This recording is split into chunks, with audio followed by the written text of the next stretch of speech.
All right, let's jump right in. Think about, well, anything you use, your phone, your coffee cup, every single one of those things exist because of a whole chain of decisions. And one of the most critical links in that entire chain, it's when a company has to pick the right partner, the right supplier. So this explainer, it's all based on some really fascinating research by Maran Tohidi and his team. And what they did was explore a totally new way to make these massive, high-stakes choices. Because as you're about to see, the choice that seems like a no-brainer, it's often not the most sustainable or even the most reliable. And in today's world, that kind of mistake can have, well, huge consequences for everyone. It used to be pretty simple. Choosing a supplier came down to just three things, right? Who's the cheapest, who's the fastest, and is the quality decent? Easy. But today, oh man, that's just not going to cut it anymore. Yeah, that whole old-school model, it's way too simple for the complex world we live in. We have to dig deeper now. We've got to think about a company's real impact on the planet, on its people. And maybe the biggest question of all is, can this supplier be a real partner for the long haul?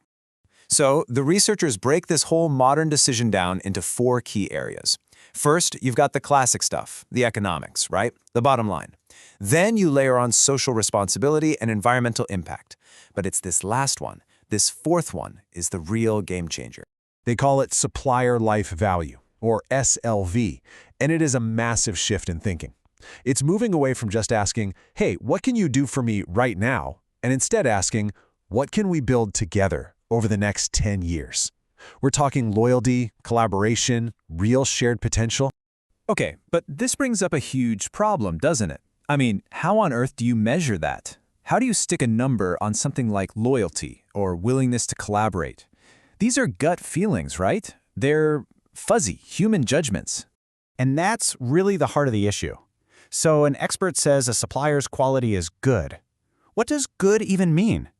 And, maybe even more importantly, how confident are they when they say that? Is it just a hunch, or is it a totally rock-solid opinion? Well, to deal with all this vagueness, mathematicians came up with a really clever tool. It's called a fuzzy number.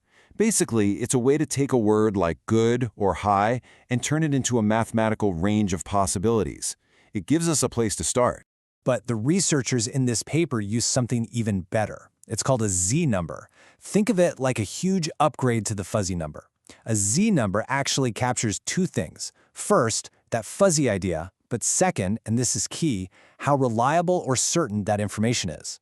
And here's where you really see the magic. A fuzzy number might just say supplier loyalty is high. Okay, but a Z-number says supplier loyalty is high and our expert is, say, very certain about that. See the difference? That second piece of information, the reliability, that's everything. So, with this much more powerful tool in hand, these Z-numbers, the researchers laid out a really clear step-by-step process, a way to cut through all that uncertainty and find the supplier that's truly the best. It's this really cool three-step process. First, they identify all the important criteria. We're talking 17 different factors, everything from cost to environmental policy. Then, step 2, they use this method called ZHBWM to figure out how important each of those criteria is. They basically ask the experts, hey, is price more important than a long-term partnership? And finally, they use another method, Z-Promethe, to take all of that messy, weighted information and actually rank all the potential suppliers. So the whole point, the big goal here, is to take all these messy, subjective opinions from experts and turn them into a solid, data-driven ranking. Something you can actually rely on, because it accounts for all that real-world uncertainty. Okay, and this is where it gets super interesting. Because the researchers didn't just leave this as a theory. Nope. They actually applied this whole model to a real-world case, looking at 10 different industrial suppliers. So, let's see what happened. So first, they crunched the numbers the old-fashioned way. Using a simple model that assumes all the data is certain and perfect. And the result? It was crystal clear. Supplier 9 was the winner. Looked like an open and shut case. But was it really? But then, they ran the whole thing again. Only this time, they used their Z-number model, the one that forces you to factor in the real-world messiness, all those vague gut feelings, and how confident, or not so confident, the experts actually were. And wow, this just perfectly shows how powerful this new method is. Would you look at that? The whole ranking just completely flips.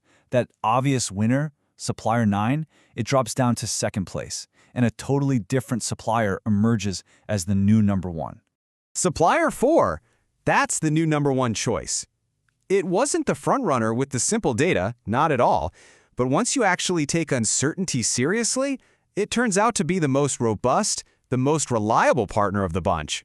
And really, this whole case study just boils down to one crucial takeaway. When we stop pretending that we have all the answers, and instead we honestly look at how uncertain things really are, we end up making much, much better and more resilient decisions.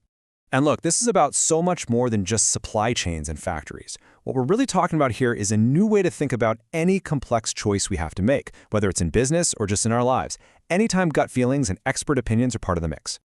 So that kind of leaves us with one final big question to chew on, right? In a world that is just flooded with expert opinions, how can any of us be sure that we're not just picking the easy, obvious choice instead of the one that's actually the wisest?